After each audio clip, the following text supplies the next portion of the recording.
మహోన్నతుడవు మమ్మల్ని మిక్కిలి ప్రేమించిన ప్రియ తండ్రి, మీ మహోన్నతమైన మహిమ కలిగిన ఘనమైన నామమునకు వందనాలు. మా ప్రియ పరిశుద్ధుడా, ఈ మండల కాల శిలువ శ్రమల ధ్యాన కుడికలు ఇంతవరకు 32 దినముల ఆత్మీయ ప్రయాణమును ఎంతో ఆశీర్వాదకరంగా మా జీవితాలకు మేలుకరంగా మీరు అనుగ్రహించారు. తిరిగి ఈ 33వ దినమునైనా ఇంతవరకు మిమ్మల్ని స్తుతించాం, ప్రార్థించాం, ఆరాధించాం. ఇప్పుడు మీ వాక్యమును ధ్యానించాలని ఆశపడుతున్నాను. నేను నా మాటలు కేవలం నిష్ప్రయోజనకరం. మీరు మాట్లాడటం మాకు అవసరమో ఆశీర్వాదకరం కూడా. మానవాత్మను మరుగుపరిచి, మానవ స్వరమును మరుగుపరిచి, మహిమ కలిగిన మీ శుద్ధాత్మ సహాయం, మనోహరమైన విశ్వారం ఈ రాత్రి వేళ ఆశతో వచ్చిన మా అందరికీ అనుగ్రహించి మీరే మహిమ, ఘనత, ప్రభావము పొందుకోమని యేసయ్య నామమున ప్రార్థించి వినయపూర్వకంగా అడిగి వేడుకొనిచున్నాను తండ్రి, ఆమేన్. దేవునికి మహిమ కలుగును గాక. దేవుని ప్రేమించి ఆయన పరిశుద్ధ సన్నిధిని చేరివచ్చిన ప్రియ విశ్వాసులందరికీ మన ప్రభును ప్రియరక్షకుడైన యేసుక్రీస్తు వారి పరిశుద్ధ నామంలో శుభాలు తెలియజేస్తున్నాను.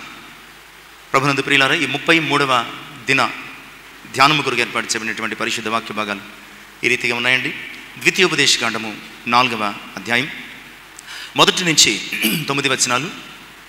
అపోస్తలుడైన పౌలు కొలస్సీలకు రాసినటువంటి పత్రిక 3వ అధ్యాయం 1 నుంచి 4 వచనాల భాగాన్ని కొద్ది నిమిషాలు మన జీవితాలకు ఆశీర్వాదకరంగా మనం ధ్యానం చేసుకునే ప్రయత్నం చేద్దాం. అంశము మనస్సు. ప్రభునందు ప్రియులరా, ఏర్పాటు చేయబడిన మూలవాక్యము ద్వితీయోపదేశకాండము 4వ అధ్యాయము 9వ వచనం. అయితే నీవు జాగ్రత్త పడము, నీవు కనులరా చూచిన వాటిని మరువక ఉండునట్లు, అవి నీ జీవితకాలం అంతయు నీ హృదయములో నుండి తొలగిపోకుండానట్లు నీ మనసును బహు జాగ్రత్తగా కాపాడుకును. గత కాలంలో జరిగినటువంటి అనేక సందర్భాలను, అంటే ఇశ్రాయేలు ప్రజలు తప్పిపోయినటువంటి అనుభవాలను, దేవుని మీద తిరుగుబడినటువంటి పరిస్థితులను, దేవునికి వ్యతిరేకంగా వారు మసలుకున్నటువంటి ఆ యొక్క అలవాట్లను గురించి ఎత్తి చూపిస్తూ, ఒకప్పుడు బయల్పోయోరును మీరు హత్తుకుని జీవించి ఎలా గాయపడ్డారు, అలా మరలా మీ జీవితంలో జరగకుండానట్లు ఇదిగో మీరు జాగ్రత్త పడండి. జాగ్రత్త పడి ఆయన ధర్మశాస్త్రమును, ఆయన నీతి విధులను, ఆయన కట్టడలను అన్నింటినీ కూడా మీరు మీ హృదయమందు తొలగిపోకుండా మీ యొక్క మనస్సును బహు జాగ్రత్తగా కాపాడుకునండి. ఇశ్రాయేలు ప్రజలకు మోషే ద్వారా దేవుడు చేస్తున్నటువంటి హెచ్చరిక. నిజమే ప్రియులారా, మనస్సు చాలా విచిత్రమైంది, మనస్సు చాలా వింతైంది కూడా. అసలు విచిత్రం ఏంటంటే, దానికి ఒక రూపము లేకపోయినా ఇంత రూపము కలిగినటువంటి మన శరీరాన్ని చాలా సులువుగా మనస్సు తన యొక్క కోరికల చేత, తన ఇచ్చల చేత, తన అలవాట్ల చేత, తన అవసరతల చేత త్రిప్పేస్తుందండి. ఒక పెద్ద వాడను ఒక చిన్ని చుక్కాని తిప్పినట్టుగా రూపమే లేనటువంటి మనస్సు ఇంత ఆకారము కలిగినటువంటి ఆయన స్వరూపము చెప్పున, పోలిక చెప్పున చేయబడినటువంటి మనల్ని చాలా సులువుగా ఇట్టే తిప్పేసి మన ఆత్మీయ జీవితాన్ని పతనం చేస్తుంది, మనల్ని పాపంలో పడేస్తుంది. మన జీవితంలో జరిగే ప్రతిదానికి, అది మంచైనా చెడైనా, దానికి ప్రధానమైనటువంటి కారణం ఏమిటయ్యా అంటే మనస్సు. మనస్సు చూసిన దానిని ఆశిస్తుంది, ఆశించిన దానిని కావాలనుకుంటుంది, కావాలనుకున్న దాన్ని పొందుకుంటుంది, పొందుకుంటున్న దానితో తృప్తి పడక మరొక దానిని కోరుకుంటుంది.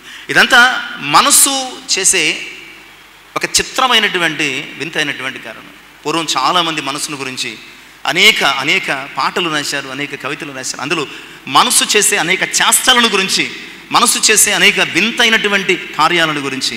మరి ఎంత చేసింది కదా, దానికి ఏమైనా ఒక ఆకారం ఉందా, రూపం ఉందా, అది దాని ఒక ప్లేస్లో ఉంటుందా అంటే ఏమీ లేదు. అది రూపమే లేకుండా ఒక రకంగా ఒక కవి అన్నాడు, మనస్సును గురించి వర్ణిస్తూ అది మాయల దయ్యం అన్నాడండి. మనసు ఏమిటండి?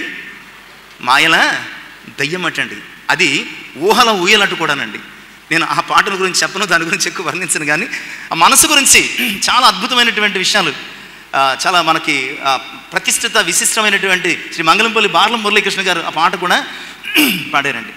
మనసు మాయల దయ్యమట, అది ఊహల ఊయలటండి. అది ఊపి ఎక్కడో చోట పడేస్తుంది. అది దయ్యంగా తిప్పి ఏదో ఒక బురదగుంటలో మనల్ని తోసేస్తుంది. కనుక ఇక్కడ దేవుడైనటువంటి యెహోవా మోషే ద్వారా ఇశ్రాయేలు ప్రజలతో మాట్లాడుతున్నాడు.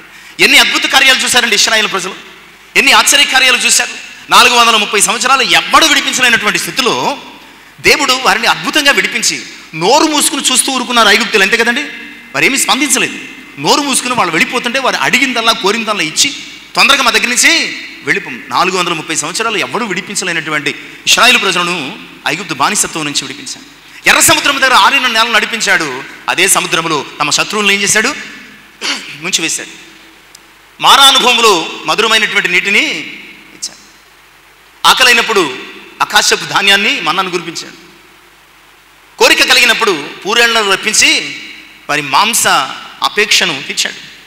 యుద్ధం వచ్చినప్పుడు అమాలేకీయులతో యుద్ధం ఆడినప్పుడు వారి పక్షంగా నిలిచి విజయం ఇచ్చాడు. ఇలాగూ కనాను దేశానికి చేరు పర్యంతము ప్రియులారా, ఇశ్రాయేలు ప్రజల జీవితంలో 1 కాదు 2 కాదు లెక్కకు మించినటువంటి అద్భుతములు, ఆశ్చర్య కార్యములు, ఆశీర్వాదములను కుమరిస్తే ఇన్ని తమ మనస్సుతో ఆస్వాదించి తమ శరీరమందు అనుభవించి తమ బ్రతుకులో రుచి చూచినటువంటి ఇశ్రాయేలు ప్రజలు ఇంత గొప్ప దేవుణ్ణి విడిచిపెట్టి రూపమే లేనటువంటి మనస్సు యొక్క ఇచ్చ చొప్పున, కోరిక చొప్పున, ఆశ చొప్పున పలుమార్లు దేవుని దగ్గర నుంచి ఏమయ్యారండి? ఇశ్రాయేలు ప్రజలు దేవుని చెంత నుంచి తొలగిపోవడానికి, తిరగబడ్డానికి, సనుక్కోవడానికి, ఆయనకు ఆయాసం కలగచేయడానికి చాలా ప్రధానమైనటువంటి కారణం ఏమిటంటే వారు దేవుడు చెప్పినట్లు వినడం మానేశారు. తమ మనస్సు చెప్పినట్లు వినడం మొదలుపెట్టారు. తమ మనస్సు చెప్పింది ఆహారం లేదన్నారు. తమ మనస్సు చెప్పింది మాంసం కావాలన్నారు. తమ మనస్సు చెప్పింది దూడను చేసుకున్నారు. ఇలా 1 కాదు ప్రియులారా, తమ మనస్సుకు నచ్చినట్లు. అందుకని అంటున్నాడు, మీరు మీ మనస్సు చొప్పున ప్రవర్తించి నా ఆజ్ఞను మీరు పలుమార్లు మీరారు కనుక మీ మనస్సును జాగ్రత్తగా, మీ హృదయములలోంచి నా ఆజ్ఞలు తొలగిపోకుండా ఉండు నిమిత్తము మీ మనస్సును జాగ్రత్తగా కాపాడుకున్నాడు. ప్రియులారా, నిజమే, ఈరోజు ఈ మనస్సుల గురించి చాలా విషయాలు పరిశుద్ధ గ్రంథంలో ఉన్నాయి. అన్నీ చెప్పడానికి మనకి వీలు కుదరదు. కానీ ఎప్పటిలాగే మనము ఒక 7 విషయాలు జ్ఞాపకం చేసుకుని ముందుగా కొన్ని మనస్సును గురించినటువంటి హెచ్చరికలు పరిశుద్ధ గ్రంథం నుంచి ఆలోచన చేద్దాం. రాజుల మొదటి గ్రంథం 14వ అధ్యాయము 8వ వచనం. రాజుల మొదటి గ్రంథము 14, 8వ వచనాన్ని.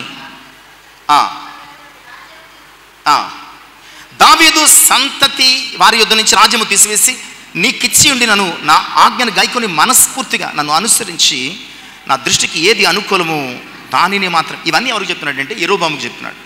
దావీదు యుద్ధ నుంచి 10 గోత్రాలు తీసివేసి యెరోబాముకి ఇచ్చాడు. యెరోబాము ఏం చేశాడు? దేవునికి వ్యతిరేకంగా ప్రవర్తించాడు. ఇదిగో నేను దావీదు నుంచి విభాగించి 10 గోత్రాలు నీకు ఇచ్చాను, నువ్వు నా యొక్క ఆజ్ఞను నీవు మనస్పూర్వకముగా గాయకొనలేదు. అంటే దేవుడు మన నుంచి ఏం కోరుకుంటున్నాడంటే, దేవుడు చెప్పిన ప్రతిదాన్ని ఏం చేయాలంటున్నాడండి? చెవితో విని ఈ చెవితో విడిచిపెట్టడం కాదు, మనస్ఫూర్తిగా ఆయన ఆజ్ఞను గైకొనాలి, మనస్ఫూర్తిగా ఆయన ఆజ్ఞకు తగినట్టుగా నడుచుకోవాలి. ఉజ్జియా అనే ఒక వ్యక్తి మధ్యన ఈ 32 దినాలలో ఒక 2 సార్లు మనం ఉజ్జియాని గురించి ఆలోచన చేస్తాం.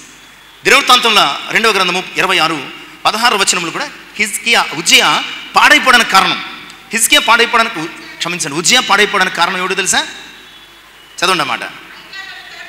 అయితే అతడు స్థిరపడిన తర్వాత ఎక్కడ గర్వించాడండి? నేను చెప్పాను కదా, అన్నిటికీ ఆధారం కారణం. అది ఒక మాయల దెయ్యంలాగా మన ఆత్మీయ జీవితాన్ని మాయ చేసి, ఒక ఊహల ఊయల్లాగా మనల్ని ఆకాశములో ఊగించి ఊగించి ఊగించి మన ఆత్మీయ జీవితాన్ని అధపాతాళానికి పడేస్తుంది. ఉజ్జియా చాలా గొప్ప రాజు.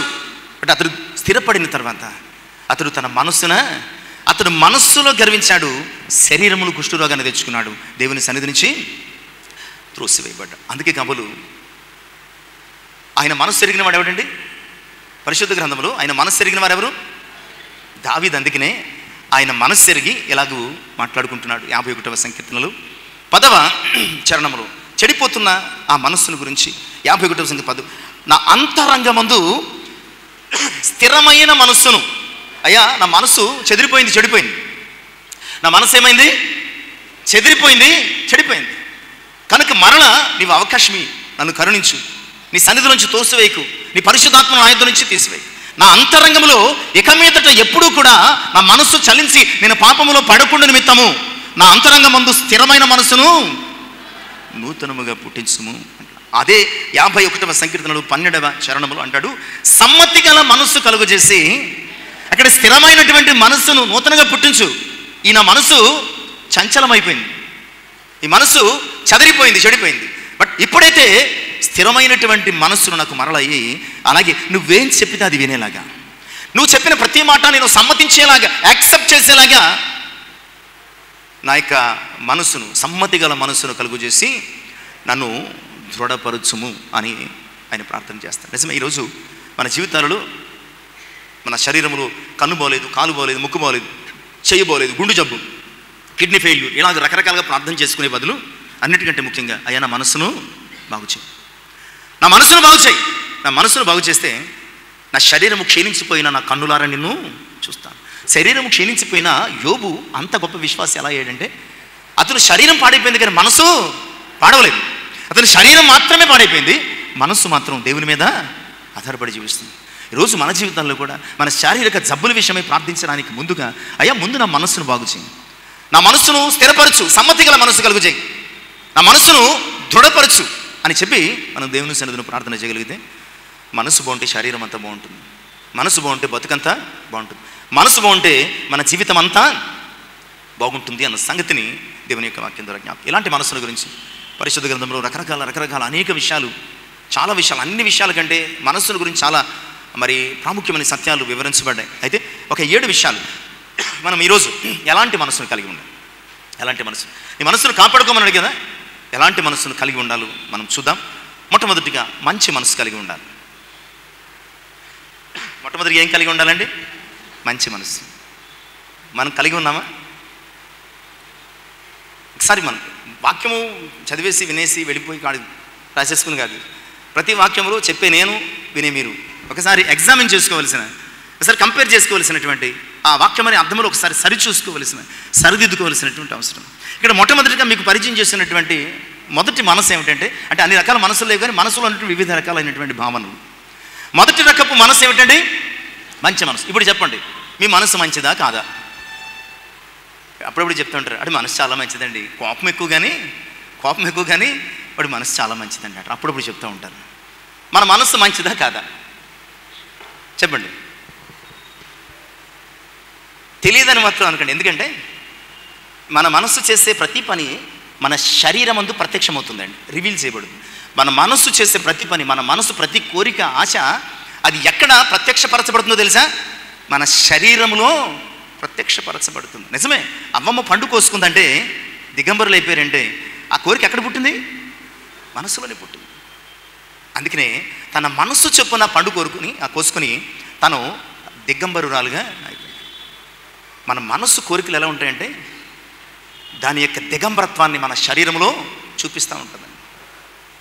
మనస్సు దిగంబరత్వాన్ని మన క్రియల ద్వారా చూపిస్తూ ఉంటుందండి. నిజమే, మనస్సు దిగంబరత్వం కలిగింది, మనసుకు వస్త్రమేమీ లేదు. ఆ మనస్సు తన యొక్క దిగంబరత్వపు వికృతమైనటువంటి ఆలోచన చేస్తానని మన శరీరం అందు క్రియల ద్వారా అది ఏం చేస్తుందండి? బయటపడుతుంది. ఇలాంటి సందర్భంలో మొట్టమొదట మనం కలిగి ఉండాల్సినటువంటి మనసు ఏమిటయ్యా అంటే మంచి మనసు. మంచి మనసు, మంచి మనసు అంటే ఏమిటి? ఏమండి, మనం మంచి మనస్సు కలిగిన వారమా కాదా అంటే సమాధానం చెప్పరు. మంచి మనసు ఏమిటయ్యా అంటే దానికి కూడా సమాధానం చెప్పరు. సరే చూద్దాం. సంఖ్యాకాండము 14వ అధ్యాయం, సంఖ్యాకాండము 14వ అధ్యాయము 24వ వచనం. నా సేవకుడైన కాలేబు మంచి మనసు కలిగి పూర్ణ మనస్సుతో నన్ను అనుసరించిన హేతువు చేత అతను పోయిన దేశములో అతనిని ప్రవేశపెట్టదు. ఈ మాటలు ఎవరు చెప్తున్నారండి? ఈ మాటలు ఎవరు చెప్తున్నారు? ఎవరి కొరకు చెప్తున్నారంటే మనకి బాగా తెలిసినటువంటి గతకాలంలో కాలేబుని గురించి చాలా విషయాలు మనం జ్ఞాపకం చేసుకున్నాం. కాలేబును గురించి దేవుడైనటువంటి యెహోవా చెప్తున్న సాక్ష్యం నేను చాలాసార్లు చెప్పాను. దేవుడు చాలా కొద్ది మంది విషయంలో సాక్ష్యం చెప్తాడండి.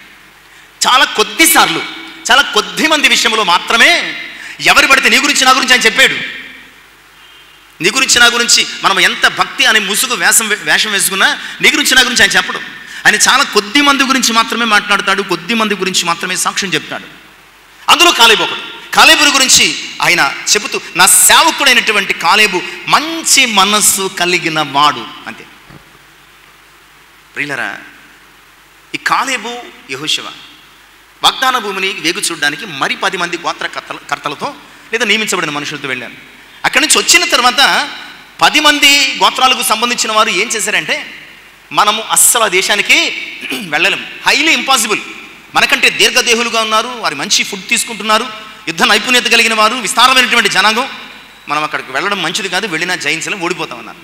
అప్పుడు సంఖ్యాకాండము 13వ అధ్యాయం 30వ వచనంలో కాలేబు లేచాడు. కాలేబు లేచి మనము ఖచ్చితంగా ఆ దేశమునకు వెళ్ళుదాం, ఆ దేశాన్ని మనము స్వాధీనపరుచుకుంటాం, వారిని మనము ఖచ్చితంగా జయిస్తాం. ఈ మాటలు అన్నందుకు ఆ 10 మంది గోత్రకర్తలు, మిగతా ఇశ్రాయేలు ప్రజలు ఏం చేశారో తెలుసా? లేచి రాళ్ళు తీసుకుని, తర్వాత అధ్యాయంలో 14వ అధ్యాయంలో లేచి రాళ్ళు తీసుకుని యెహోషువను కాలేబును కొట్టి చంపేయడానికి ప్రయత్నించారు. అప్పుడు జనులు ఎదుటి వారిని నిమ్మలపరిచారు. మంచి మనసు కాలేబుకు సొంతం. మళ్ళీ ఎవరి గురించి మాట్లాడలేదు ఈ విషయాన్ని. మళ్ళీ ఎవరి గురించి? ఒక్కొక్క విషయంలో ఒక్కొక్కరు పరిపూర్ణులయ్యారండి. అబ్రహాము విశ్వాసమందు పరిపూర్ణులయ్యారు, మోషే నమ్మకత్వం పరిపూర్ణులయ్యారు, కాలేబు మంచి మనసు విషయంలో పరిపూర్ణులయ్యారు. ఈరోజు మనసుల గురించి ధ్యానం చేస్తున్నాం కనుక మనము కూడా ఏం కలిగి ఉండాలంటే మంచి మనసు కలిగి ఉండాలి. మంచి మనస్సు అంటే ఎందుకు కాలేబును మంచి మనస్సు కలిగిన వాడు అన్నట్టంటే, ప్రియులారా, ఇక్కడ యెహోషువ కూడా లేవలేదండి. చాలా వెరీ ఫస్ట్ సంఖ్యాకాండము ఈ 13:30లో వారందరూ తిరగబడి మనం వెళ్ళలేము, చేయలేమంటే దేవుని వాగ్దాన భూమిని దేవుడు మనకు స్వాధీనపరుస్తాడు, మనం వెళతాం, ఖచ్చితంగా స్వాధీనపరుచుకుంటాం. మంచి మనస్సు అనేది ప్రియులారా దేవుని యందు విశ్వాసం మూలంగా మనకు లభిస్తుంది. కాలేబు దేవుని వాగ్దానాలను నమ్మినవాడంతే. కాలేబు దేవుని వాగ్దానాలను నమ్మినవాడు. యెహోషువ కూడా మాట్లాడలేదండి. మొదట వెరీ ఫస్ట్ టైం ఎవరు మాట్లాడారు? యెఫున్నె కుమారుడైనటువంటి కాలేబు లేచి మనం వెళతాం, స్వాధీనం చేసుకుంటాం, ఖచ్చితంగా దేవుడు మనకిస్తాడు. ఇది దేవుని వాగ్దానాల పట్ల కాలేబుకు ఉన్నటువంటి విశ్వాసము. అది అతని మంచి మనస్సు యొక్క సాక్ష్యం. అది అతని మంచి మనస్సు యొక్క సాక్ష్యం. ప్రియులారా, అసలు విషయం ఏంటంటే కాలేబు మంచి మనస్సు కలిగిన వాడు అని దేవుడు అప్పటికప్పుడు చూసి చెప్పలేదు, భవిష్యత్తును చూసి చెప్పాడు. కాలేబు యొక్క భవిష్యత్తును చూసి చెప్పాడండి. ఎందుకంటే ఇందాక చెప్పుకున్న యెహోషువ, కాలేబు మనం గడిచిన దినాల్లో కూడా ఈ విషయాన్ని జ్ఞాపకం చేసుకున్నాం. కాలేబు యెహోషువ ఇద్దరు సమకాలీనులు, అంటే ఒకే కాలములో సమకాలంలో జీవించిన వారు అనమాట. సమకాలీనులు వారిద్దరూ ఒకేలా కష్టపడ్డారు, ఒకేలా నమ్మకంగా ఉన్నారు, ఒకేలా జీవించారు, ఒకేలా మోషేకు సహకరించారు. ఒక రకంగా చెప్పాలంటే యెహోషువ కంటే కాలేబే తన ప్రాణాలకు తెగించి మనం వెళతామని ముందు లేచి సాక్ష్యము చెప్పి ఆ తర్వాత యెహోషువ చెప్పాడండి. ఆ తర్వాత యెహోషువ చెప్పాడు. ఇవన్నీ ఎలా ఉంటే దేవుడు ఫైనల్గా మోషే చనిపోతున్న కాలంలో ఏం చేశాడంటే, మోషేతో ఏమన్నాడంటే, వెళ్ళి యెహోషువను అభిషేకించు అన్నాడు. ఒక పోస్ట్ కోసం ఇక్కడ పోటీ పడుతున్నారు అనుకోండి. ఒక పోస్ట్ కోసం ఇద్దరు పోటీ పడుతున్నారు. ఇద్దరు సమానమైన అర్హతలు కలిగిన వారు, ఇద్దరు సమానమైనటువంటి హోదాలు కలిగిన వారు, ఇద్దరు సమానమైనటువంటి టాలెంట్స్ కలిగిన వారు. దేవుడు అందులో ఒకరిని ఈ పోస్ట్ నువ్వు చెయ్యి అని నిర్ణయించి మిగతా వాళ్ళని వదిలేశాడు అనుకోండి. ఏం చేస్తాం ఆ క్షణంలో? మనం ఏం చేస్తాం చెప్పండి? ఆ పోస్టులో దేవుడే సాక్షాత్తు వచ్చి నియమించి, ఇదిగో ఈ పోస్ట్ నువ్వు తీసుకో, నువ్వు వెళ్ళిపో అన్నాడు. యెహోషువను తీసుకో అన్నాడు, కాలేబును వెళ్ళిపోమన్నాడు. ఏం చేస్తాం చెప్పండి దేవుని మీద? అంత అమాయకంగా మీరు పెట్టొద్దు. మనం ఏం చేస్తామో మనకు బాగా తెలుసు. వెంటనే నడుము బిగించి మనము నేర్చుకున్న భాష ఉంటుంది ఒకటి, భాష అంతటిని వెలికి తీసి విన్నవారికి వాంతి వచ్చేలాగా మాట్లాడతాం. విన్నవారికి ఏమొచ్చేలాగా? వాంతి వచ్చేలా మాట్లాడతాం. ఫైనల్గా దేవుని మీద ఏం చేస్తాం తెలుసా? దేవుని మీద ఏం చేస్తాం? తిరుగుబాటు చేస్తాం. దేవుని మీద తిరుగుబాటు చేస్తాం. ఎందుకు మంచి మనసు అన్నానంటే, అందరికీ ఉండదండి. తన తోటి వ్యక్తికి మోసే స్థానాన్ని ఇచ్చి నువ్వు వెళ్ళి నీ సంగతి చూసుకో అన్నట్టుగా దేవుడు ప్రవర్తిస్తే ఏం మాట్లాడలేదు కాలేబు. వెళ్ళి తన పని చూసుకున్నాడు. వెళ్ళి ఏం చేశాడండి? ఏమీ చేయలేదు, ఒక్క మాట మాట్లాడలేదు. ఇద్దరము సమానంగానే నీ కొరకు సేవ చేసాం, ఇద్దరము సమానంగానే నీ కొరకు నమ్మకంగా జీవించాం, ఇద్దరము సమానంగానే ఇది చేసాం అది చేసాం, మా వయసు సమానం, మా అనుభవం సమానం, మాకున్నటువంటి టాలెంట్స్ తలాంతులు సమానం, నువ్వు ఎందుకు యెహోషువకి ఇచ్చావు, నన్ను ఎందుకు వదిలేసావు అని అలగలేదు, దేవుని మీద ద్వేషం కోప్పడలేదు, తిరుగుబడలేదు. యెహోషువ మీద ద్వేషం పెంచుకోలేదండి. ఇది ఉంటే నీకు అప్పుడు నువ్వు నిజంగా మంచి మనసు. ఇప్పుడు చెప్పండి, మనము మంచి మనసు కలిగిన వారమా లేదా? నేను చెప్తాను, 100% ఎవ్వరికి మంచి మనసు లేదు. ఆయన ఏం కోరుకుంటున్నాడంటే, మంచి మనసు కలిగి ఉండు. నీ మనస్సు మంచిదైతే అక్కడ ఆయన రాజ్యంలో ఉంటాం. లేకపోతే ఎట్టి పరిస్థితుల్లో మనం ఉండే ఛాన్స్ లేదు. అంటే మనస్సు మంచిదంటే మానవ సంబంధిత బలహీనతలను గురించినటువంటి అసూయ కానీ, ద్వేషము కానీ, కోపము కానీ, ఇలాంటి ఈ మానవ సంబంధ బలహీనతలు ఉన్నాయి చూశారు, భావనలు ఉన్నాయి చూశారు. ఒక వ్యక్తికి దక్కితే ఇంకో వ్యక్తి ఓర్వలేకపోవడం, ఒక వ్యక్తిని క్షమించలేకపోవడం, ఒక వ్యక్తిని ఇవన్నీ ఎక్కడి నుంచి రావాలి? క్షమించే మనసు ఉండాలి, ప్రేమించే మనసు ఉండాలి. ఇవన్నీ ఎక్కడి నుంచి వచ్చేవండి? ఇవన్నీ అంగీకరించే మనసు ఉండాలి, సహించే మనసు ఉండాలి. ఇవన్నీ ఎక్కడి నుంచి వచ్చేవి? మనసులోంచి వచ్చేవి.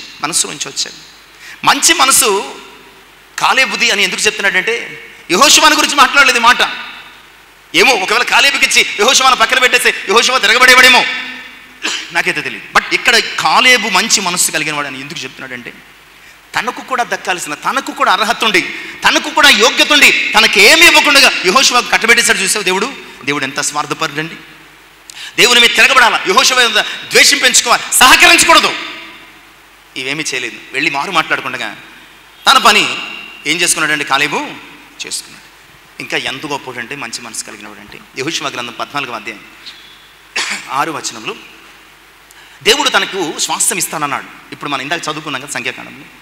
ఆ స్వాస్థ్యాన్ని గురించి యెహోషువ దగ్గరికి వెళ్ళి, దేవుడు నాకు వాగ్దాన భూమిలో పలానా స్వాస్థ్యాన్ని ఇస్తానన్నాడు అని ఆ మాట అక్కడ ఒక పదాన్ని ఉపయోగిస్తాడు. అని ఏం చేశాడంటే కాలేబు యెహోషువ దగ్గర ఏం చేశాడు? లేదేమో 14:6లోని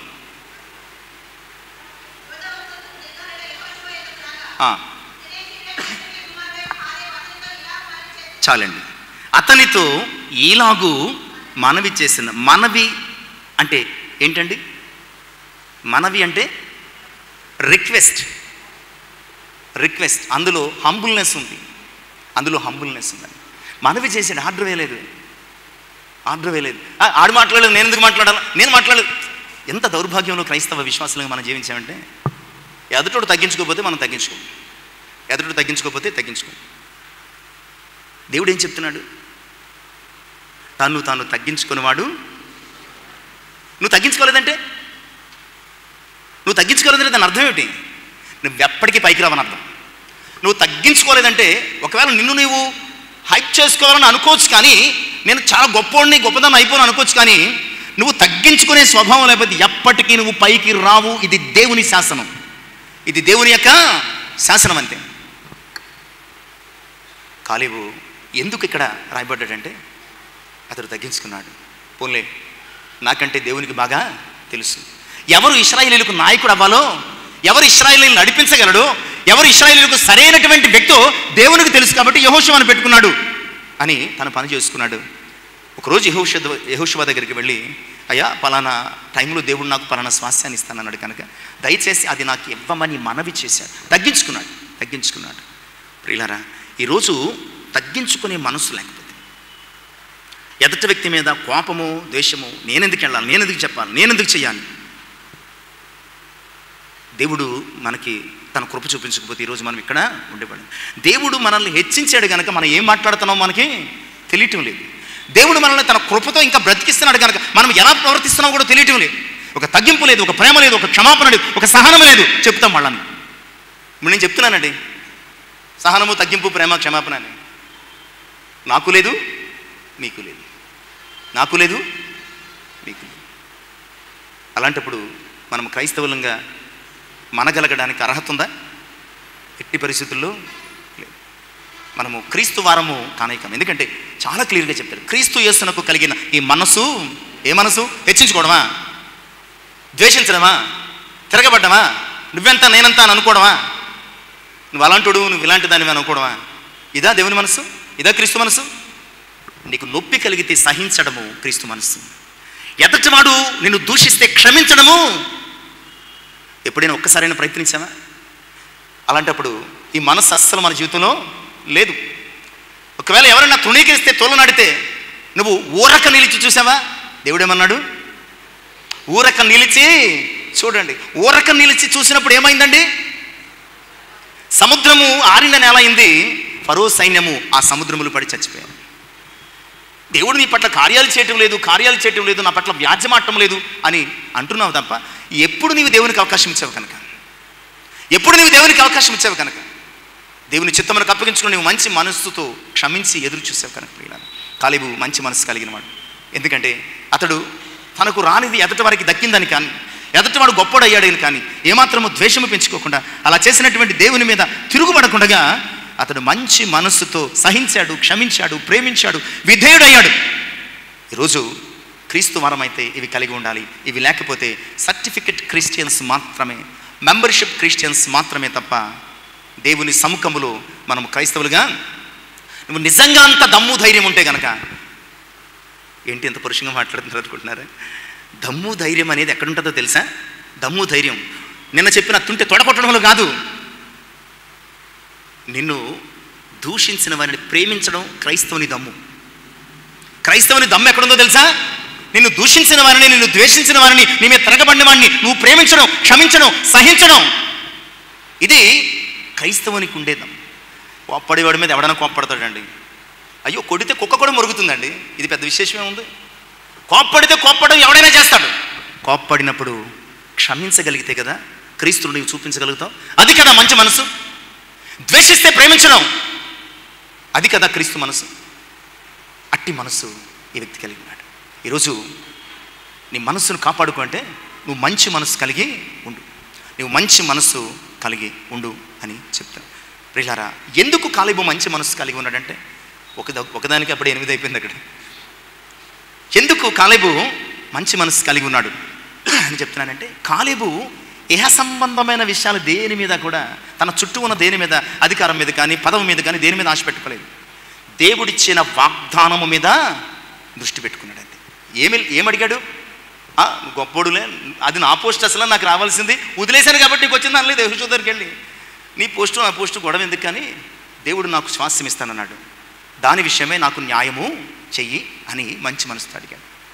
అందుకని కొలస్సీ పత్రిక మనం చదువుకున్నటువంటి 2వ భాగం ప్రియులారా, 3వ అధ్యాయం మొదటి 3 వచనాలు. కొలస్సీ పత్రిక 3వ అధ్యాయం మొదటి 3 వచనాల భాగం. మీరు క్రీస్తుతో కూడా లేపబడిన వారైతే, అంటే విశ్వాసులైతే, దీని అర్థం మీరు క్రీస్తుతో కూడా లేపబడిన వారైతే పైనున్న వాటినే వెతుకుడి, అక్కడ క్రీస్తు దేవుని కుడిపార్శ్వమున కూర్చుని ఉన్నాడు. పైనున్న వాటి మీదే కానీ భూ సంబంధమైన వాటి మీద మనస్సు పెట్టుకొనకుడి.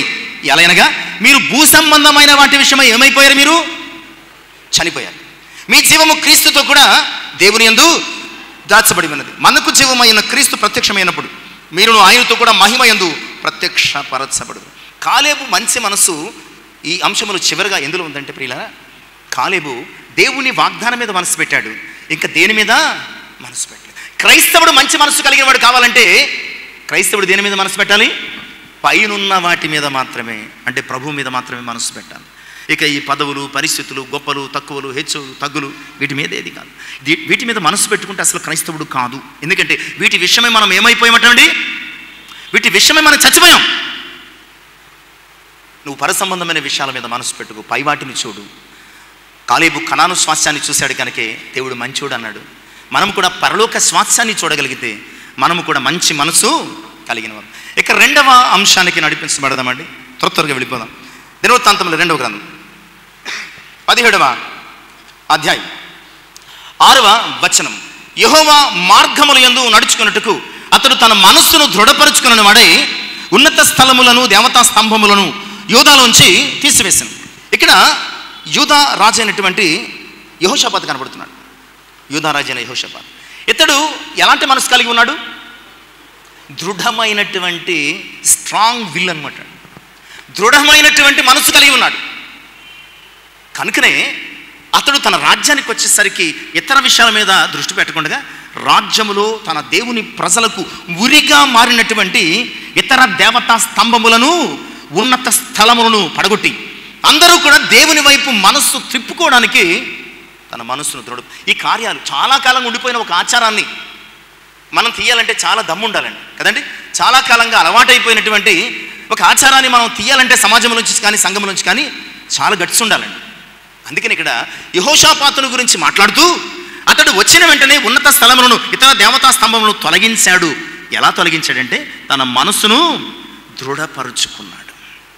తన మనస్సును దృఢపరుచుకొని ఒకవేళ ప్రజలు వ్యతిరేకులైపోతారేమో, తిరగబడతారేమో అని కూడా ఆలోచించకుండా తన మనస్సును గట్టి చేసుకుని దృఢపరుచుకొని ప్రియులారా వాటిని తీసేశాడు.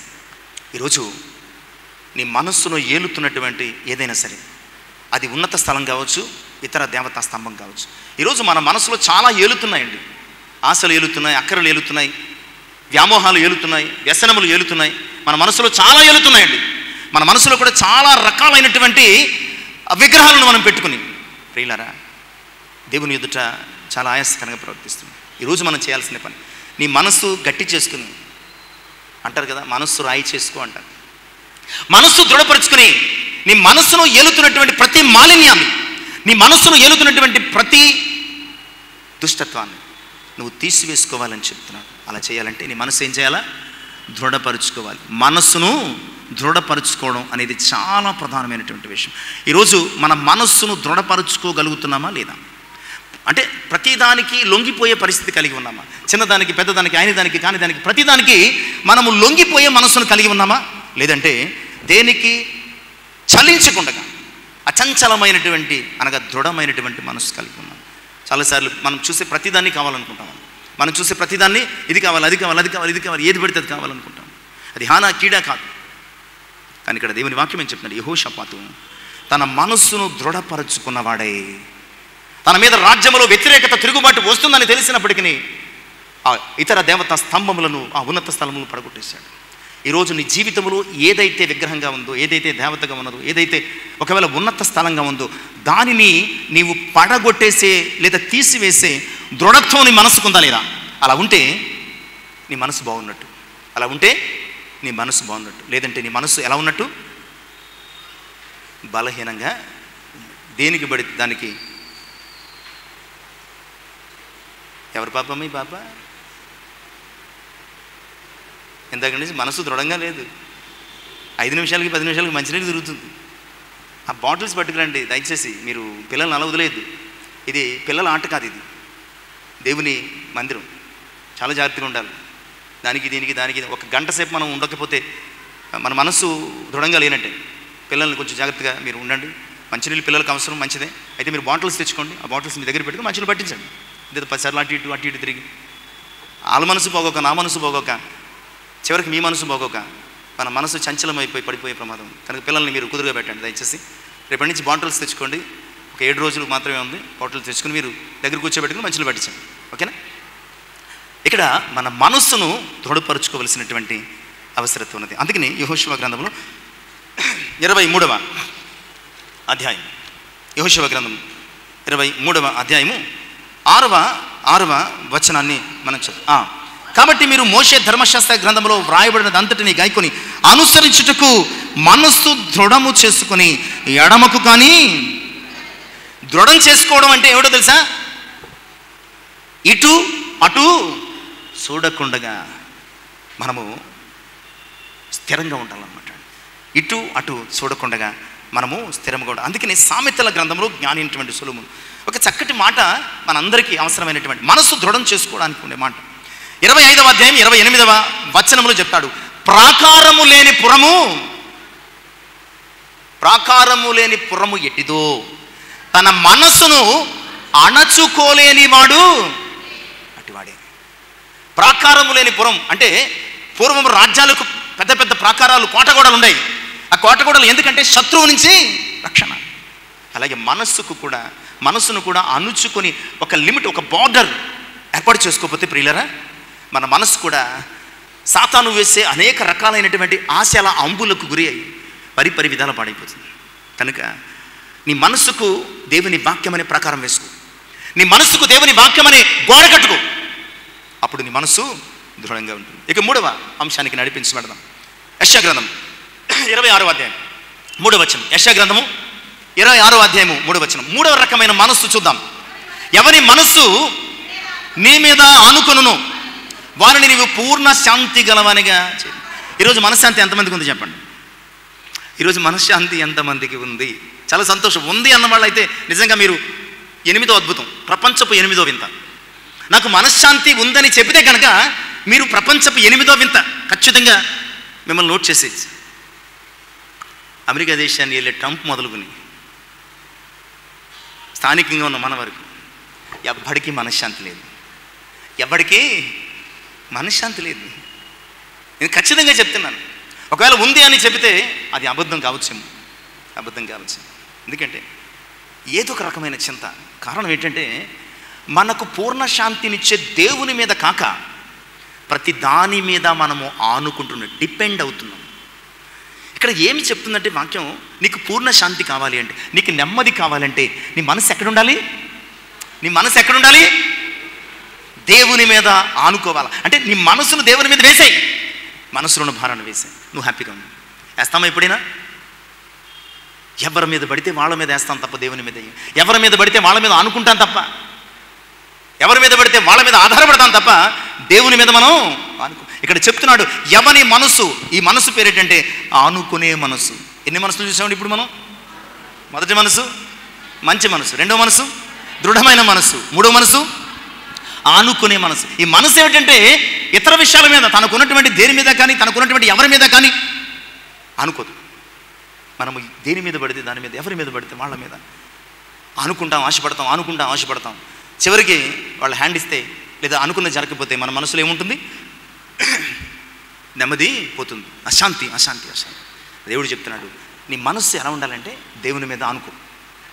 దేవుని మీద నీవు ఆనుకోగలిగితే కనుక నీ జీవితంలో శాంతి కాదు, శాంతి కాదు. ఏ శాంతి వస్తుంది? దేవుని మీద ఆనుకుంటే అశాంతి వస్తుందా? దేవుని మీద ఆనుకుంటే ఏమొస్తుంది? పూర్ణ శాంతి వస్తుంది. మనశ్శాంతి కూడా కాదండి, పూర్ణ శాంతి, కంప్లీషన్ ఉంటుంది అనమాట అండి. అందులో కంప్లీషన్ అనేది ఉంటుంది, పూర్ణ శాంతి, కొదువలు లేని, కొరతలు లేని నీ జీవితంలో ఆ శాంతి ఉప్పొంగిపోతుంది అనమాట అండి. ఆ శాంతి అనేది ఉప్పొంగిపోతుంది. అలాంటి శాంతి కలవారు. ఇక ఏం తింటాం, ఏం తాగుతాం, ఏం ధరించుకుంటాం, రేపు ఏమవుతుందని ఎలాంటి బాధ ఉండదండి. ఏం తిన్నా ఏం తినకపోయినా హాయిగా. నేను అనుకున్నాను కదా అంజూరపు చెట్ల గురించి, అలా ఉంటుంది అనమాట. ఈరోజు నీ మనస్సు ఎలా ఉండాలంటే దేవుని మీద ఆనుకునేలా ఉండాలి. అప్పుడు నీ మనస్సు ఏ పాపములోనూ పడే అవకాశం, ఏ బలహీనతలోనూ పడే అవకాశం. అందుకే 146వ సంకీర్తనలో 5వ చరణములు, 146వ సంకీర్తనలో 5వ చరణములు ఈ మంచి మాట మాట్లాడుతుంటారు.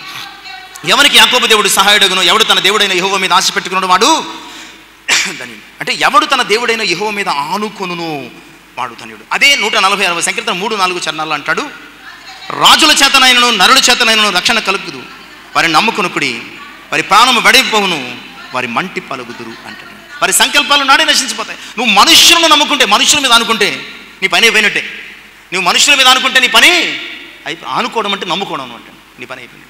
అదే దేవుని మీద ఆనుకుంటే కనుక ఆయన నిన్ను సిగ్గుపరచాడు, ఆయన నిన్ను సిగ్గుపరచాడు. అందుకని సామెతల గ్రంథం 3వ అధ్యాయం 5-6 వచనాలు, సామెతల గ్రంథం 3వ అధ్యాయం 5-6 వచనాలను అంటాడు, నీ స్వబుద్ధిని ఆధారము చేసుకొనుక నీ పూర్ణ హృదయముతో, నీ స్వబుద్ధిని, నీ జ్ఞానాన్ని వాళ్ళ దగ్గరికి వెళ్తే వీళ్ళ దగ్గరికి వెళ్తే వాళ్ళ మీద ఆధారపడితే వీళ్ళ మీద ఆధారపడితే బాగుంటుంది అని నీ స్వబుద్ధిని అస్సలు ఆధారం చేసుకోవద్దు.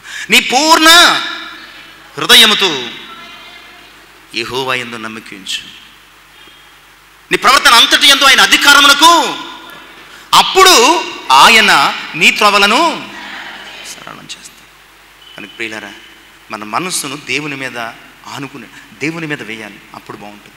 ఇక 4వ విషయం, యెహెజ్కేలు గ్రంథం 18వ అధ్యాయం, యెహెజ్కేలు గ్రంథము 18వ అధ్యాయము 32వ వచనాన్ని చదువుకుందాం. మరణము నొందువాడు మరణము నొందుటను బట్టి నేను సంతోషించేవాడును కాను, కావున మీరు మనస్సు త్రిప్పుకునండి, అప్పుడు మీరు బ్రతుకుదురు, ఇదే ప్రభువు యెహోవా వాక్కు. ఇక 3వ మనస్సు ఏమై ఉండాలండి? 4వ మనసు, క్షమించండి, 4వ మనసు. 4వ మనసు ఏ మనసు అండి? త్రిప్పబడే మనసు లేదా మనస్సు తిప్పుకోవడం. మనం చాలాసార్లు మనసు తిప్పుకోలేము, చూపు తిప్పుకోలేము. మనం చాలాసార్లు అండి ఏమీ తిప్పుకోలేము. అది ఎటు తిప్పుతాడు తిరుగుతాం తప్ప మనసు తిప్పుకోలేము, చూపును తిప్పుకోలేము, దేన్ని తిప్పుకోలేము.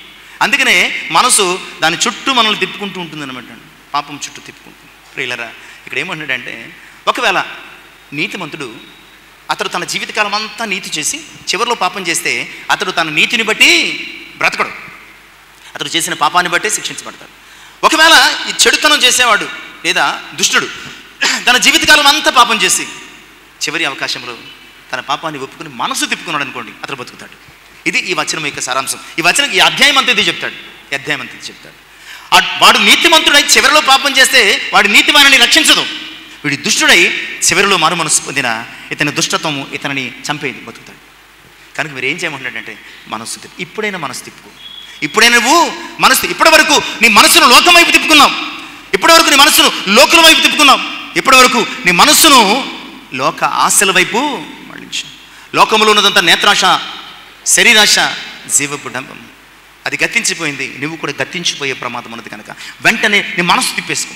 నీ మనసు తిప్పేసుకుంటే కనుక నువ్వు బ్రతికే అవకాశం, నీ మనసు తిప్పేసుకుంటే కనుక నువ్వు బ్రతికే అవకాశం ఉన్నది అని దేవుని యొక్క వాక్యం ద్వారా జ్ఞాపకం చేస్తుంది. నిజం, మనం సిలువలో చూస్తాం, ఇరు దొంగలలో ఒక దొంగ మనసు కఠినపరుచుకున్నాడు, ఇంకో దొంగ యేసు వైపు మనసు తిప్పుకున్నాడు. యేసు వైపు మనసు, అప్పటి వరకు అతడు భయంకరమైనటువంటి దొంగతనాలు చేశాడు, బందిపోటు, హత్యలు చేశాడు, సమాజానికి వ్యతిరేకంగా జీవించాడు. ఎప్పుడూ కూడా తన స్వార్థం కోసం, సంపాదన కోసం, అధికారం కోసం మనసు తిప్పుకున్నాడు. ఇప్పుడైతే మొట్టమొదటిసారిగా యేసు క్రీస్తు వైపు తన మనసు తిప్పుకున్నాడండి. యేసు నీ రాజ్యంతో నీ వచ్చినప్పుడు నన్ను జ్ఞాపకం చేసుకో. వెంటనే మనస్సు తిప్పుకున్న వెంటనే ఒక మహాద్భుతం జరిగింది. నేడు నీవు నాతో కూడా, నువ్వు మనసు తిప్పుకుంటే పరదేశం, మనసు తిప్పుకోకపోతే నరకం. ఈరోజు మనం చేయాల్సినటువంటి మరొక ప్రాముఖ్యమైనటువంటి పని మనస్సు మనస్సు మనస్సు తిప్పు. హోషేయ గ్రంథం 14:1 అంటాడు. హోషేయ గ్రంథం 14: ఇశ్రాయేలు, నీ పాపము చేత నీవు కులితివి గనుక. ఇప్పటి వరకు మనం ఏం చేస్తాం? లోక పాపం వైపు మనస్సు తిప్పుకొని మన పాపము చేత మన ఆత్మీయ జీవితంలో అంతరంగ స్థితిలో కూలిపోయాం. ఇప్పుడైతే నువ్వేం చేయాలో తెలుసా? యెహోవా తట్టు తిరుగుము, యెహోవా తట్టు తిరుగుము అనే మాట చెప్తాడు. నిజమే, ఈరోజు మనము దేవుని తట్టు మన మనస్సు తిప్పుకోవలసిన అవసరం ఉంది. సామెతల గ్రంథం 16వ అధ్యాయం 32వ వచనం. సామెతల గ్రంథం 16వ అధ్యాయం 32వ వచనం కూడా చదువుకుందామండి. సామెతలు 16:32 చదవండి.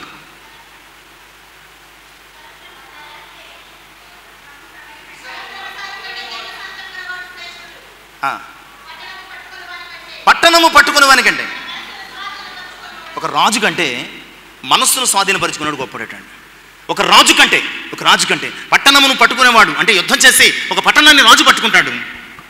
తన మనస్సు కోరికలతో యుద్ధం చేసి తన మనస్సును అదుపులోకి తీసుకునేవాడు వాడికంటే గొప్పడు. అప్పుడు వాడు తన జీవితానికి తాను రాజు అవుతాడనమాట అండి. తన మనస్సును స్వాధీనపరుచుకునేవాడు తన జీవితానికి వాడే రాజు. కనుక ఈరోజు మన మనస్సును కంట్రోల్ చేసుకోవాలి, స్వాధీనపరచుకోవాల్సిన, మనస్సు తిప్పుకోవాల్సిన అవసరం. ఇక 5వ విషయం, రోమపత్రిక 12వ అధ్యాయం 2వ వచనం అండి. రోమపత్రిక 12వ అధ్యాయం 2వ వచనం, మీరు ఈ లోక మర్యాదను అనుసరింపక ఉత్తమమును అనుకూలమును సంపూర్ణమైనటువంటి దేవుని చిత్తం ఏదో తెలుసుకుని మనస్సు మారి నూతన మగుట వలన. 5వ అంశం ఏంటండి? 5వ అంశం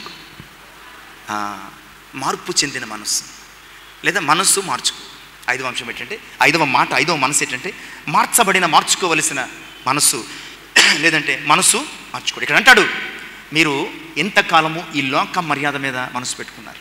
మీ మనసు దేని మీదకి పోయింది? ఎంతకాలం లోకములో ఉన్న సకల మర్యాదలు చొప్పున జీవించేశారు. వాళ్ళు అలా చేస్తున్నారంటే మనం అలా చేయడం, వీళ్ళు ఎలా చేస్తున్నారంటే మనం అలా చేయడం. వాళ్ళు అక్కడ అలాగా ఉందండి, మనం కూడా చేసేద్దామా? ఇది దేవుని వాక్యమా? ఇది దేవునికి సమ్మత? ఇది దేవుని యొక్క చిత్తమా? ఇది దేవుని ఉద్దేశమా? ఇది దేవుని యొక్క సంకల్పమా? ఏమీ లేదు. వాడు అలా చేశాడు, వీడు ఎలా చేశాడు, వాడు అక్కడ ఉంది, ఇక్కడ ఉంది, అలా చేసేద్దాం, అలా కానిచ్చేద్దాం. వీళ్ళారా అలా కాదటండి. ఎవడేం చెప్తున్నాడంటే, లోక మర్యాద అనుసరించకుండా నీ మనసు మార్చుకో. నువ్వు లోక మర్యాదను అనుసరిస్తే లోకస్తునివి, దేవుని చిత్తమును అనుసరిస్తే దేవుని వాడవు. అందుకనే లోక మర్యాదను అనుసరిస్తూ లోకానుసారమైనటువంటి ఆచార సాంప్రదాయాలలోనికి వెళ్ళిపోతున్నటువంటి నీవు నేను ఇకనైనా దేవుని చిత్తమును గ్రహించి మనస్సు మార్చుకుని రూపాంతరం చెంద. నీ మనస్సు, నా మనస్సు మార్చుకోవాల్సిన, మనస్సు మార్చుకోవడం ఏమిటి? ఎఫెసీ పత్రిక 4వ అధ్యాయం 22 నుంచి 24 వచనాల భాగాన్ని చదువు. కావున మునుపటి ప్రవర్తన విషయమై, మన మనసుని గురించి మాట్లాడుతున్నాడు. మునుపటి ప్రవర్తన విషయమై మోసకరమైన దురాశల వలన చెడిపోవు మీ ప్రాచీన స్వభావమును వదులుకుని మీ చిత్తవృత్తి యందు నూతన పరచబడిన వారై నీతియు యథార్థమైన భక్తియు గలవారై దేవుని పోలికగా సృష్టించబడిన నవీన స్వభావం. ఒకప్పుడు మన స్వభావము మోసకరమైనటువంటి దురాశల వలన చెడిపోయింది, అది ప్రాచీన స్వభావం. ఇప్పుడు ఏమంటాడంటే, దేవుని పోలికగా నీతి యథార్థమైన భక్తి గలవారై నవీన స్వభావమును ధరించుకోమని చెప్తాడు. కనుక ప్రియులారా, లోకాశలతో పాడైపోయినటువంటి మన మనస్సును దేవుని చిత్తానికి మలుచుకోవాలి. మత్తయి సువార్త 3:2 అంటాడు, పరలోక రాజ్యము, యోహాను బాప్తిస్మిచ్చి యోహాను, పరలోక రాజ్యము సమీపించింది కనుక మారు మనసు పొందండి. అదే యోహాను మత్తయి 3లో అంటాడండి, మారు మనసు పొందడమే కాదు, మారు మనసుకు తగిన ఫలాలు ఫలించండి. అదే మత్తయి సువార్తలో బాప్తిస్మం ఇచ్చే యోహాను ప్రకటన ఎలా ఉందంటే 3:10లో ఇప్పుడే గొడ్డలి చెట్ల వేరున మంచి ఫలములు అంటే మారు మనస్సు పొందని ప్రతి చెట్టు ఏమవుతుందటండి, నరికి వేయబడి అగ్నిలో వేయబడుతుంది. అందుకనే ప్రకటన 3:19 అంటాడు, కనుక గొడ్డలి నీ వేరున ఉంది కనుక, అంతము సమీపమైంది కనుక ఆసక్తి కలిగి, చూడలేదనుకుంటాను చెప్పేస్తున్నానండి, రాసేసుకున్నారు, ఆసక్తి కలిగి మారు మనస్సు పొందండి. ఆసక్తి కలిగి ఈరోజు ప్రతి దాని మీద ఆసక్తి కలిగి జీవిస్తున్నటువంటి ప్రియ విశ్వాసి, నిజమైన క్రైస్తవ విశ్వాసి యొక్క ఆసక్తి దేని మీద తెలుసా? నీ మనస్సు మారడం మీద ఆసక్తి కలిగి ఉండాలి. నీ మనస్సు మారడం మీద ఆసక్తి. అప్పుడు మన జీవితం దేవునికి అత్యాసక్తి కలిగించేదిగా ఉంటుంది. ప్రియులారా, మనం లూకాసు వార్త 15వ అధ్యాయం 17వ వచనాన్ని మనం చూస్తే కనుక అక్కడ ఒక వ్యక్తి చాలా ఆసక్తి కలిగి ఉంటాడండి. ఎవరంటే చిన్న కుమారుడు. లూకాసు వార్త 15వ అధ్యాయం అని చెప్పినప్పటికీ మనలో ఏంటో సంఘటన అనే ఒక ఆలోచన. అయితే అతనికి ఇదనమాట అండి, మనసు మార్చుకోవడం అంటే బుద్ధి వచ్చింది. అతనికి బుద్ధి వచ్చింది.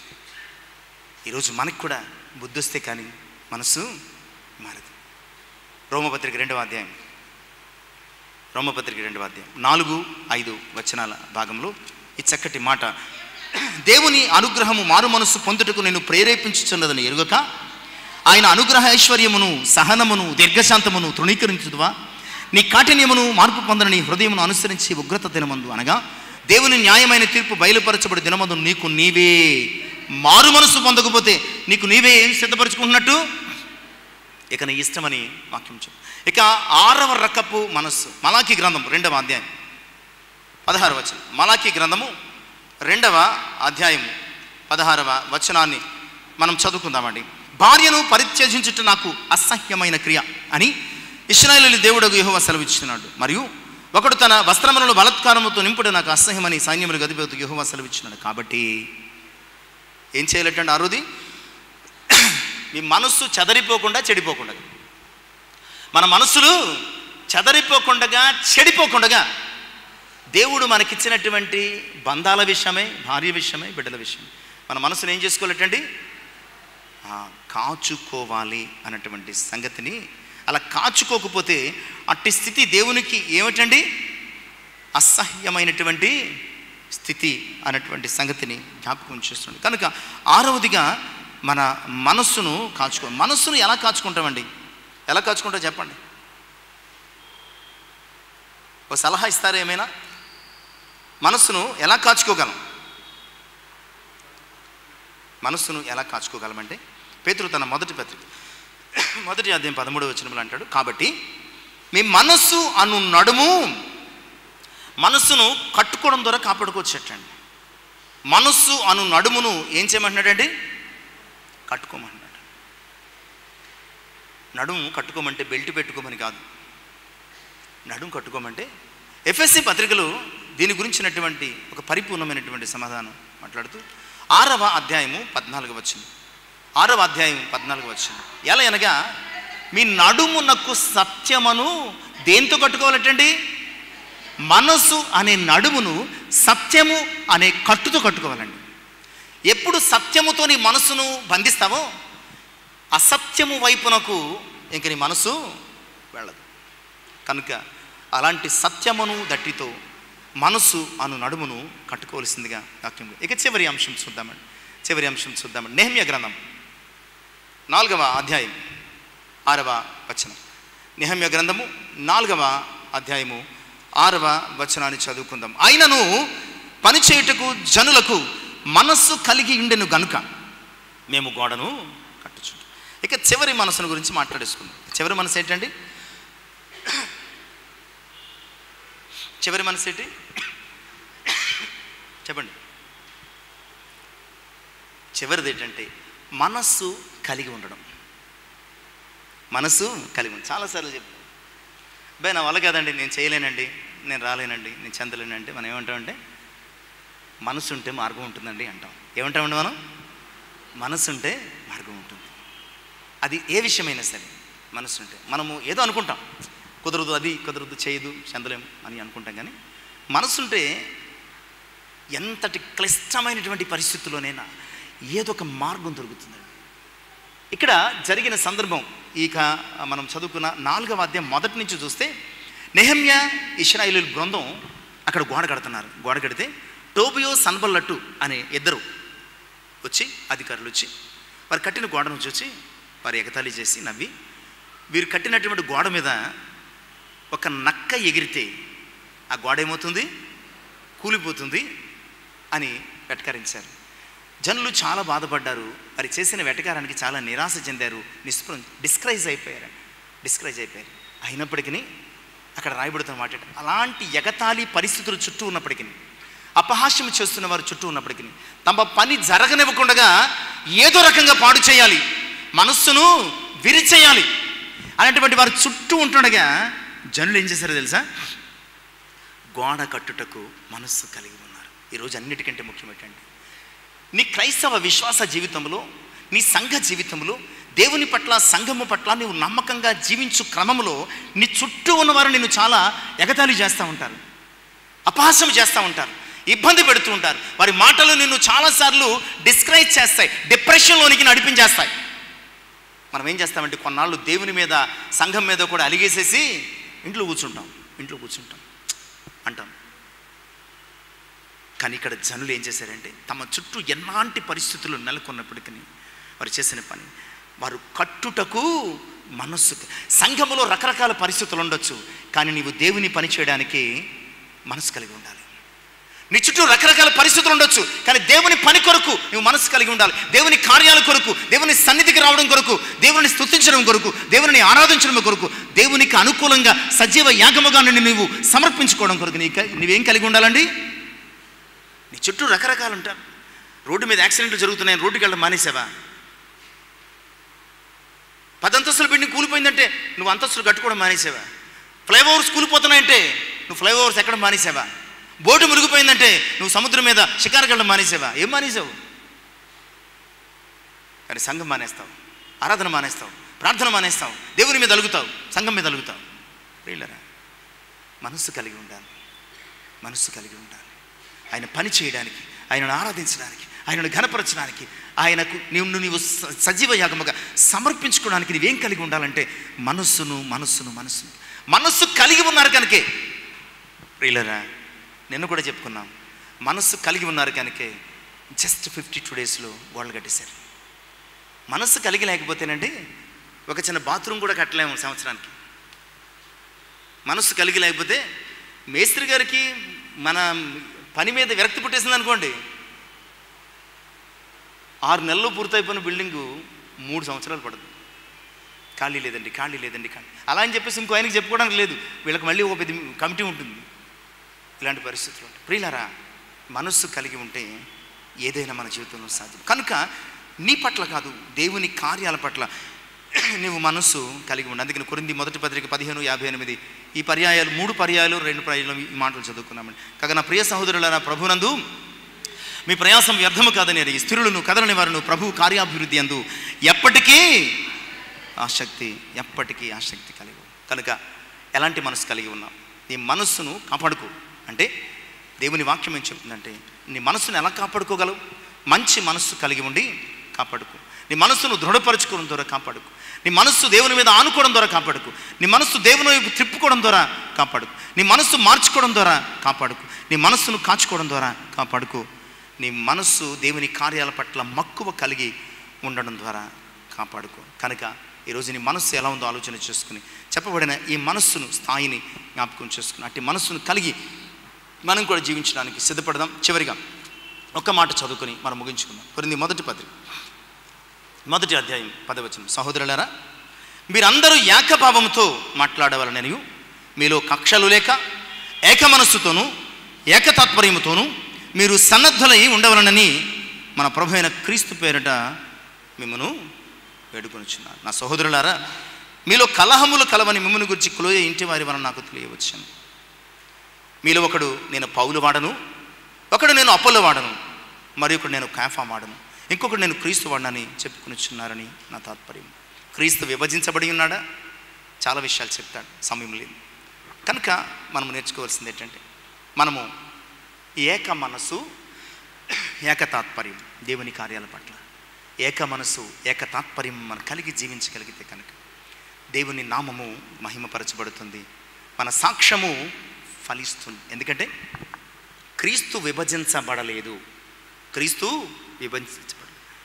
ఒకే క్రీస్తునందు, ఒకే విశ్వాసము ద్వారా, ఒకే బాప్తిస్మము ద్వారా మనము దేవుని సన్నిధికి వచ్చాం కనుక ఆ విమతములు అనేవి నీవు కల్పించుకున్నవి, అది కాదు, కుదరదు, కూడదంటున్నాడు. ఏక మనస్సు కలిగి, ఏక తాత్పర్యము కలిగి దేవుని సన్నిధిని మనము కాలము గడపాలని తెలియదు. అట్టి ఏక మనస్సు పరిశుద్ధాత్మ మనకు కలుగు చేయను కాక. తల నుంచి ప్రార్థన చేసుకుని, పరిశుద్ధ వందనాలు, ఇంతవరకు నాతో మాట్లాడు. నిజమైన ఆయన మనస్సు కాపాడుకోవాలి. మీరు ఎలాంటి మనస్సు కలిగి ఉండాలి, మనసు మార్చుకోవాలని, మనసు కాచుకోవాలని, అయా మనసును తిప్పుకోవాలని, అయా మేము ఏక మనస్సు కలిగి ఉండాలని, దృఢమైన మనస్సు కలిగి, మంచి మనస్సు కలిగి ఉండాలని అనేక మనస్సుల గురించి మాట్లాడారు. అయ్యా మేము ఫైనల్గా ప్రభా ఫిలిప్పీ పత్రిక 2:5 పౌలు భక్తుడు చెప్పినట్లు క్రీస్తు యేసునకు కలిగిన అయ్యా మీ మనస్సు కలిగి ఉండడానికి సాయం చేయండి. విన్న వాక్యం మా హృదయంలో మీ మనసును కలుగు చేయడానికి ఫలింపించింది. యేసయ్య నామమున ప్రార్థించి వినయపూర్వకంగా అడిగి వేడుకొనుచున్నాను తండ్రి, ఆమేన్. దేవునికి మహిమ కలుగును గాక. దేవుడు